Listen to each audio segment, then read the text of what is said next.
Is SN15 going to be scrapped? What happened to the Super Heavy booster number 3? Why Elon was making fun of Blue Origin again? I'll answer this and many other questions in this episode of Starship Updates.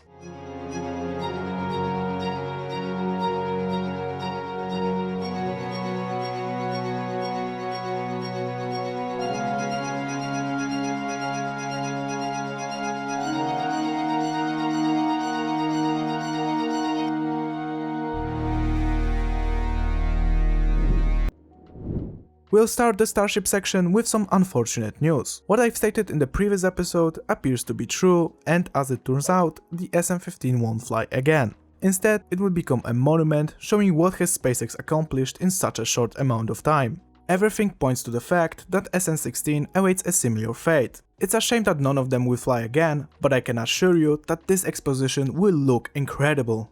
When it comes to the SN20 Plus prototypes, things have calmed down quite a bit, but it doesn't mean that I don't have any exciting news regarding the new Starship generation. Firstly, the Twitter user Starship Gazer has spotted a robotic arm doing something near one of the new Starship nose cones. There is a chance that this arm was welding the attachment points for the thermal protection tiles. As you can imagine, those are mandatory to conduct the first orbital flight. He was also able to spot a potential SN20 section. It's in majority covered with the thermal protection heat tiles, but the gap between the sections suggests that either it will be completed later, or there is a slight chance that this section is a part of the now scrapped SN17. Only time can tell. Additionally, Twitter user Alexander Swan created a stunning Starship Reentry animation. This is as good as it gets in terms of Starship fanbase. What's interesting is that in one of the comments, Elon mentioned that the aerodynamic surfaces won't have heat tiles on their backside, which is a bit surprising considering that they appear to be really thin compared to the rest of the spacecraft. When it comes to the Super Heavy prototypes, we have a ton of stuff to cover. Caspar Stanley has created an absolutely beautiful 3D render showing just how complicated is the Super Heavy's engine section. Elon commented on this image with simple lots of plumbing. What's more interesting is that Musk has confirmed that booster will have the LOX tank located at the bottom of the construction and the methane tank will be on the top, just like the second stage of Starship.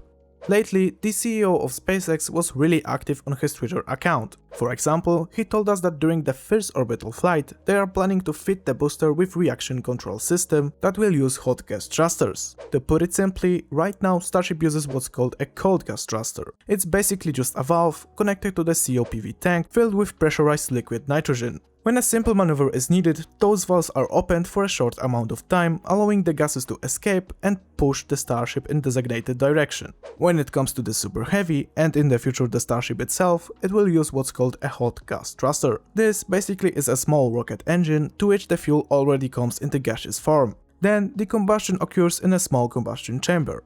It also allows to maneuver the Starship, but with a way greater force. Those gases will also be stored in the COPV tanks, which probably will be refueled by tapping into the Raptor fuel installation.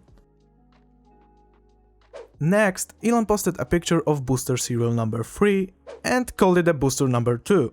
This suggests that internally the BN3 was changed to the BN2. Okay, but then what about BN2? Well, this one was renamed to BN2.1 and it's right now waiting on the test stand to go through some tortures that will speed up the process of BN2 testing. Starship Gazer was also able to capture what appears to be a part with a cutoff for the Super Heavy's grid fin mounting hardware. The quality of welds tells us that it's probably just a pathfinder that allows to test out the manufacturing process. It probably won't be used in the final prototype. I'm curious to see just how well the 4mm thick stainless steel will hold up to such a weight. Remember our puzzling situation with the Mystery's construction? It turned out to be the maximum dynamic pressure simulator. The tested nose cone went through some testing and was eventually freed from its cage. Well, it looks like we might have a new mystery, but I think that I already have the answer to this puzzle. At first, a few triangles and a ring section was mounted to the base of the previous Max-Q simulator. It would be a really interesting mystery if not for the huge hydraulic pistons laying next to this table. With all of this evidence, I think that we can with great confidence say that this piece is a super heavy thrust simulator. We've already seen a similar device during the test of SN8 and SN15 prototypes, but this version will be able to put a lot of force into the booster's thrust pack. The thrust is simulated for a few reasons. Primarily, this will give a great detail into how forces are spread on the booster construction. Additionally, if something goes wrong, the SpaceX workers won't be in danger of losing 29 Raptor engines. I really can't wait to see the first super heavy test. It's worth mentioning that on the FAA side a new NOTAM has appeared. It closes the airspace above SpaceX's test facility up to an altitude of 5,000 feet or roughly 1.5 kilometers. This NOTAM is active from the 1st of June to the 31st of July. Before we continue, have you considered subscribing to my channel? As you can see, a huge portion of you isn't actually subscribed. It's time to finally change that, so don't forget to click that red subscribe button. We're targeting a goal of 1000 subscribers by the end of this month. As you're there, don't forget to drop a like and leave your opinion in the comments. Back to the video. Now, it's time to take a look at the orbital part of Boca Chica, because a lot has happened since the last episode. Finally, the second orbital launch tower section was transported to the test facility to be later stacked on top of the construction. A few days later, the third segment was also transported and stacked. Mauricio from RGV Aerial Photography showed on one of his photos how will the tower look when it's finally finished. Because the fourth segment is near its completion, it will free up the space for other segments to be built. This means that the full stack is just around the corner. Next, the first painted all-white GSE shell was also transported near the orbital launch facility. We'll see which one of the tanks will receive this shell.